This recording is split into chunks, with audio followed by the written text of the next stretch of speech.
महाराज जी, पाप कर्म का फल संकल्प लिए बिना ही मिल जाता है, लेकिन मनोकामनाएं पूर्ति हेतु कोई भी कर्म कांड अनुष्ठान के लिए अपना नाम, अमुक गोत्र, स्थान, तिथि आदि बोलकर संकल्प लिया जाता है तथा तात्कालिक सुख के लिए, वो तात्कालिक परिवर्तन के लिए संकल्प किया जाता है। तात्कालिक कि मैं अभी ये चाहता हूं, और जो पूर्व से उसका संकल्प किए हो क्या, जो पूर्व का पुण्य है उसका संकल्प करते हो क्या, वो अपने आप आकर के सुख दे देता है। जैसे पूर्व का पाप बिना संकल्प के दुख दे देता है, ऐसे पूर्व का पुण्य बिना संकल्प के सुख देता है। अभी हमें यह परिवर्तन चाहिए, अब संकल्प करो, उसका अनुष्ठान करो, और अगर उसका अनुष्ठान जोर पड़ता है तो पूर्व प्रारब्ध जो पाप है उससे जोर का अनुष्ठान हो जाएगा तो परिवर्तन हो जाएगा। नहीं खोपड़ी के बल खड़े हो जाओ तो नहीं परिवर्तन होगा। करके देख लो, हो ही जाता है क्या, सबका हो ही जाता है क्या, करके अनुष्ठान देख लो। यदि पाप है 250 ग्राम और संकल्प है 25 ग्राम, क्या करेगा, 4-5 बार अनुष्ठान करवाओ और वो नष्ट हो तब जाकर सफलता होगी, ऐसे थोड़ी सफलता हो जाएगी। नहीं सब संकल्प करते काम बन जाए ना, तुरंत सबके काम बन जाते हैं क्या, संकल्प करते नहीं बनते। जिसका अब पाप है 25 ग्राम और संकल्प है 250 ग्राम, दबा के उसे नष्ट कर दिया, सफलता प्राप्त हो गई। तो तत्कालिक सुख का परिवर्तन करने के लिए कि हम तत्कालिक परिस्थिति को उत्तम बनाना चाहते हैं, इसके लिए संकल्प किया जाता है, इसके लिए संकल्प किया। समझ पाएगा आपकी नहीं पाए। अर्धांगिनी को भी तो लेते हैं साथ में, अर्धांगिनी पत्नी हो और उसके बगैर संकल्प नहीं लिया जा सकता। कोई भी अनुष्ठान करते हैं तो अर्धांगिनी का होना जरूरी है। क्यों नहीं जरूरी है, अर्धांगिनी क्यों बनाया है, इसीलिए तो बनाया है। उसकी अनुमति जरूरी है। उसका देखो, जब राम जी सिया जी अंतर्ध्यान हो गई ना भूमि पे, तो जब राम जी ने यज्ञ किया तो सोने की सीता बना करके वाम भाग में विराजमान किया, स्वर्ण की सीता वाम भाग में विराजमान करके तब यज्ञ किया। अर्धांगिनी इसीलिए अर्धांगिनी है कि उसके सत्संग में आने के लिए, जैसे आपके दर्शन करने गुरु जी के, तो अर्धांगिनी का आना जरूरी है साथ? नहीं, ऐसा नहीं, ऐसा जरूरी नहीं। ऐसा संकल्पित कार्य जैसे हम यज्ञ कर रहे हैं, हम जैसे सप्ताहिकी भागवत कर रहे हैं, कोई अनुष्ठान कर रहे हैं, तो उसमें अगर वो नहीं आना चाहती है तो उसके लिए आसन जरूरी है। हाँ, उसका एक अधिकार होता है, और आप जो पुण्य करेंगे उसको फल प्राप्त होगा। अगर वो आपके अनुकूल चलती है तो, अगर वो प्रतिकूल चलती है, आपकी अवहेलना करती है, आपका अपमान करती है, निरादर करती है, तो पतिव्रत धर्म में है नहीं, तो उसको कहां से प्राप्त हो जाएगा। लेकिन उसका अधिकार है, वो अर्धांगिनी है, और ऐसा चाहिए कि उससे अनुमति लेकर के ही धर्म कार्य किए जाएं। उससे अनुमति, उसको इस बात का अधिकार मिलना चाहिए अर्धांगिनी का, और उसको सोचना चाहिए कि मेरे पति हैं, मेरे भगवान हैं, मुझे पूरा इनका सहयोग करना चाहिए, दोनों प्रेम से चलना चाहिए। लेकिन ये आज बड़ा संभव है, पूर्व की जिनको लड़का लड़की ने देखा नहीं, केवल घर वाले ब्याह कर देते थे, जब घर में आके देखती थी कि हमारा पति है, हमारी पत्नी है, तो जीवन में कभी नाम उच्चारण नहीं करती थी। धर्म की धज्जियां उड़ाई जा रही हैं, जो धर्म का सिद्धांत है उसकी धज्जियां उड़ाए। देवी देवता सब पूज के, ब्याह होने के बाद भी पूरे गांव की देवी देवता पूज के, गुरुजनों की आज्ञा लेकर तब गृहस्थ धर्म में उतरते थे। यहाँ जरूरतें नहीं, पहले ही बॉयफ्रेंड गर्लफ्रेंड है, पहले ही लिव इन रिलेशन है, तभी वो पति के साथ टिकती नहीं है, वो पति भी उनके साथ नहीं टिकता हुआ। और तो आजकल तो बड़ा विचित्र हाल है कि किसी की गृहस्थी पवित्र जुड़ जाए और आजीवन निभ जाए, ये बहुत बड़ी बात है। अब तो ऐसा चल पड़ा कि 30 साल के बाद डिवोर्स, 30 साल के बाद डिवोर्स है। मैं अधिवक्ता हूँ, तेलंगाना हाईकोर्ट में प्रैक्टिस करता हूँ। मैंने 7 दिन में डाइवोर्स देखा है। 7 दिन ब्याह हो, 7 दिन में डाइवोर्स देखा है मैंने, दूसरे दिन अलग होते हुए देखा। हाँ बिल्कुल बिल्कुल बिल्कुल। तो ब्याह का वो तो गलत आचरणों में फंसा हुआ व्यक्तित्व है, चाहे स्त्री का हो चाहे पुरुष का हो। इसीलिए अरे अपना भारत देश ऐसा है, इस धर्म की मर्यादा एक बार जिसका हाथ पकड़ लिया तो कमी बेसी ना देख करके आजीवन निर्वाह किया जाता था। पूर्वजों में देखो, गांव में कभी हमने ये डिवोर्स शब्द नहीं सुना, कभी शब्द नहीं सुना। आजकल देखो कैसे वातावरण बन रहे हैं। नेहा जी दिल्ली से, श्री हरिवंश महाराज जी, गुरुदेव आपके चरणों में कोटि कोटि प्रणाम। महाराज जी, यदि किसी का शरीर वृंदावन से बाहर छूटे लेकिन अंतिम संस्कार वृंदावन में किया जाए तो उसका भी कुछ महत्व? हमारी समझ में ज्यादा महत्व नहीं। अंतःमति सोगति, उस समय उसका चिंतन क्या था। भरत जी महाराज गंडकी नदी में जहां से जिसके शालिग्राम उत्पन्न होते हैं, अंतिम चिंतन उनका हिरण था, तो हिरण बने, सदगति नहीं हुई। जबकि वहीं सब कुछ संस्कार हुए होंगे गंडकी नदी के पास ही, जिस नदी में शालिग्राम भगवान उत्पन्न होते हैं। अब हमारा शरीर छूटा संसार का चिंतन करते हुए बाहर, हमारे शरीर को वृंदावन में जलाया गया, तो वो तो हंस तो गया, अब पिंजड़ा जलाया जा रहा है, उससे क्या मतलब। खास बात समझो, हंस तो गया, वो तो उड़ गया, अब खाली पिंजड़ा है। अब उसके साथ जो व्यवहार करोगे, हाँ थोड़ा उसमें सुकृत मिल जाएंगे, लेकिन उसका कल्याण नहीं होगा।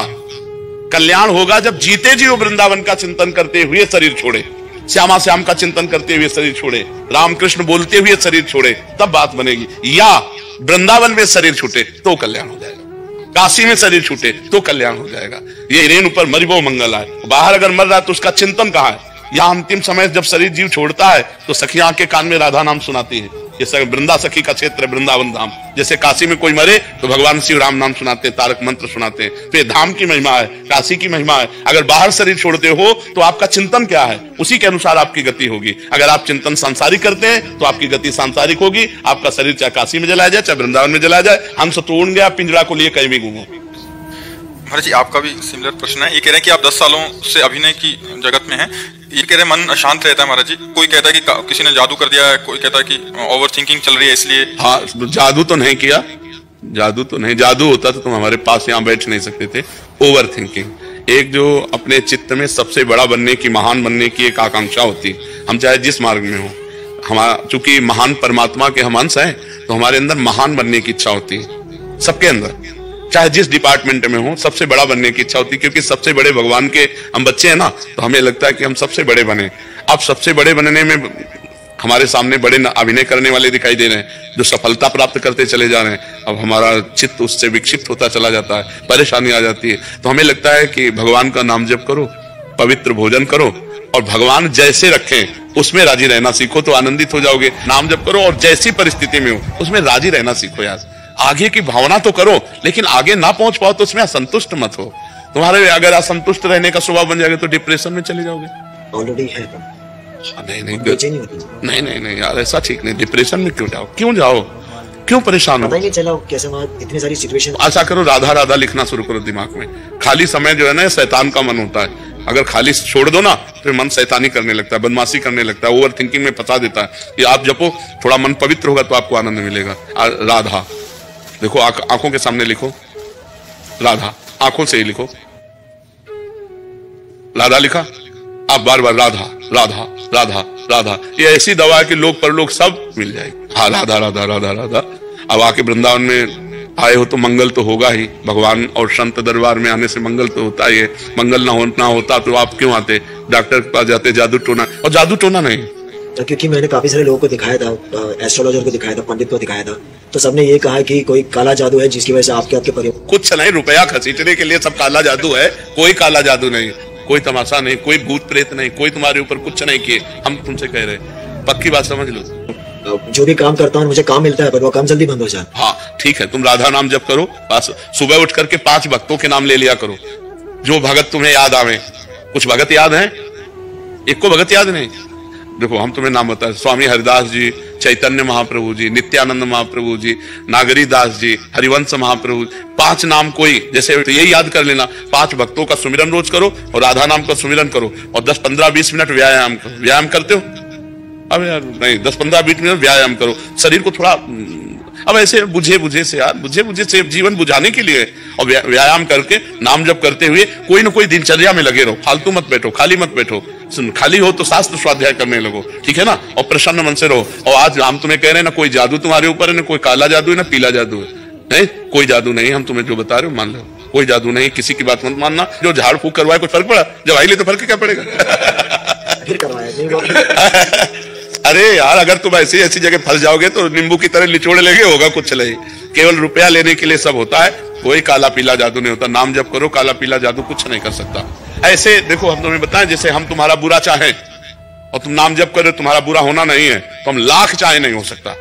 अगर तुम्हारा बुरा होना है और मेरी चाह हुई और दोनों मिल गई तो वो तुक्का लग गया। मेरी चाह से तुम्हारा बुरा नहीं हुआ। कौन काहू के सुख दुख कर दाता, निज कृत कर्म भोग सुन भ्राता। खिलवाड़ का विषय थोड़ी, भगवान का भजन है। भगवान के हम लोग ऐसे रहते हैं क्योंकि भगवत बल है, भगवान का भजन का बल है। अगर तुम दुष्टता के ऊपर उतर जाओ तो फिर हमारी एक आया था, हमने कई बार बताया सत्संग में, वो गाड़ी से आया, वहां जूते पहन के नहीं जाया जाता था। हम बैठे थे, सैनपुर में था, तो हमने कहा कि भाई ये मोटरसाइकिल रोक, जूते पहन के क्यों आ रहा है? और 8-10 लोग बैठे थे और वो कई कत्ल किए हुए था। तो हमारी तरफ ऐसे देखा जैसे कोई मुर्गे को देखता है हलाल करने के लिए, और वो गया, जूते उतार दिए और गया। फिर आया, जूता पहना और वही गाड़ी से कहा, या गाड़ी स्टार्ट नहीं होगी, बाहर होगी।